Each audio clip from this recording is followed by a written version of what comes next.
Hi everyone, it's Elsie, editor for World Aviation Festival, and today I have the pleasure of being joined by Dominic Green, Director of Inflight Entertainment at United Airlines. Lovely to have you with us. Good morning. So just to chat a little bit about in-flight services at United, obviously you've begun developing one of the most innovative strategies in the North American market, most recently becoming one of the first movers on Starlink. Yep. So what's kind of driven this strategy, this choice to invest in that product, and how was the sort of initial rollout going so far?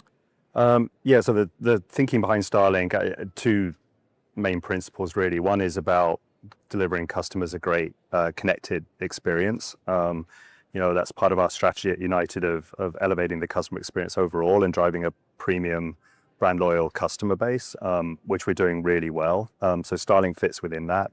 We're seeing great results from the Starlink rollout so far. The second piece of it is really about enabling a lot of our overall onboard digital strategy. So enabling a lot of the connected, integrated services and features and information that we're providing to our customers on board. So even if they're not connecting or realizing they're connecting directly, it's about what we can do for our customers using our seatback screens powered by connectivity. Rollout's going really well. We have almost 400 aircraft already deployed. That's in just over a year since we started. So I think someone told me we're doing more than one a day is the kind of rate that we're installing. We just started installing our mainline aircraft towards the end of last year, and we got about 50 of those already done. The plan is to have about 500 of those done. That's half the fleet by the end of the year. So really fast rollout. Obviously, installing all 1,000 or however many aircraft in the United fleet, that doesn't come very cheap. So how are you sort of looking to get the most out of this investment? And obviously beyond passenger connectivity, how does Starlink open up other avenues for sort of in-flight monetization or retail? Yeah, I mean, we've looked at how we directly monetize around connectivity. We're not actually charging for Starlink connectivity. It's free to anyone that is a Mileage Plus member and logs in. Really simple one-step process, or they sign up for Mileage Plus. So that's value to us in itself. Getting more loyalty members we can communicate with and engage with them. So that's some of the value that we get out of it. It's not necessarily about charging directly for the Wi-Fi. We also get a lot of value out of the services that we're able to power by Starlink through to the seatback system. So promotions and offers, in some cases advertising, so that's direct third-party revenue, but actually the ability to engage with our customers on a kind of one-to-one personalized basis through the seatback screens powered by Starlink, that's huge value to us as well. So it's not always about the direct money and the dollars that we get from charging for the service or selling ads. It's about the overall value that we get from providing this service to our customers and to power some of the other capabilities that we're deploying. Nice. Obviously, alongside ultra high-speed connectivity, passengers increasingly expect more sort of personalization from the airlines. So how do you sort of see that playing out within the IFE space, and is there any initiatives you're enacting at the moment? Yeah, a great question. So we've actually been doing some level of personalization for about 2.5 years already. We rolled out a new software platform for our in-flight entertainment system, and that's fully connected as well. All of our IFE systems are connected now with Starlink. So that means we can push real-time data about our customers to every seat. We know a lot about every customer. We can start tapping into that to deliver a more kind of relevant, targeted, ultimately a fully personalized service.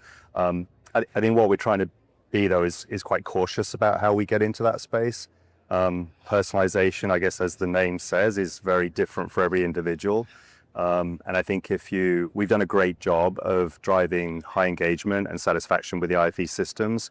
We don't want to break that credibility and trust with our customers by getting personalization wrong. So we're kind of dipping our toes into it. We've already been doing a lot of targeting around messaging and notifications, advertising, offers and promotions, and that's working quite well because we're doing that in a way that's relevant rather than disruptive to our customers. We're looking at how we go deeper, but we're kind of cautious about what we do. The advantage we have is part of our new software platform. We have the ability to iterate and change much more frequently than we could in the past. So we can try stuff out, and then if it's not working, if the customers are not reacting well to it, we can kind of pull back or adjust what we're doing. Yeah. Nice. And just as a sort of final question to talk about the actual content you're delivering on these systems. I know Peacock was recently added as a new entertainment channel, but in terms of picking these partnerships, how do you go about deciding what to add that will add the most value? And is there any content or channels you'd like to bring to United in the future? Yeah, a lot of research goes into before we make a decision about any content partners we work with, and we have some specific kind of criteria requirements before we do anything.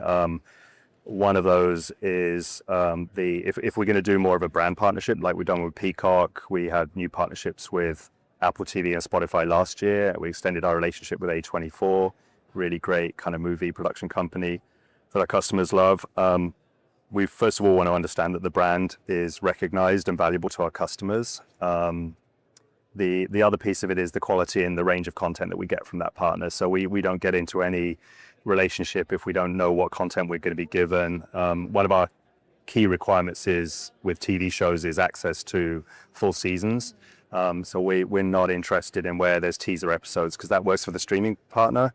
You know, you can watch the first 2 episodes and you're encouraged to go and subscribe, but it's not necessarily a great experience for our customers. So those are all factors that kind of drive what partners we decide to work with. In terms of where we're going next, we are talking to other partners. I can't really say who they are, but a big approach for us this year, especially with Starlink coming online in the mainline fleet, is looking at connected content options. We announced our relationship with Spotify is kind of expanding beyond just a curated content option on board to fully integrating the Spotify app into the seatback, so people can enjoy, you know, their own personalized experience exactly as they would at home. That's an area that we're exploring with other streaming partners as well. Kind of bringing that. It doesn't replace the curated content. It's like a complement, because it allows you to get access to you know, your preferences. You're halfway through a TV show at home, that kind of thing. We just announced, I'm going to mention it later on this morning, we're starting to deliver live content as well. We did some tests of this last year with the Super Bowl and with NFL Red Zone, but we're actually deploying a live TV solution across our fleet at this minute. So that's quite exciting. So that's going to be our big focus probably in this year, rather than any new brand partnerships on the content side. Well, it sounds like there's a lot going on. Yeah, we're a busy team, but busy team. But it's great to hear about, and yeah, thank you so much for sharing your insights with us today. Great, thank you. My pleasure.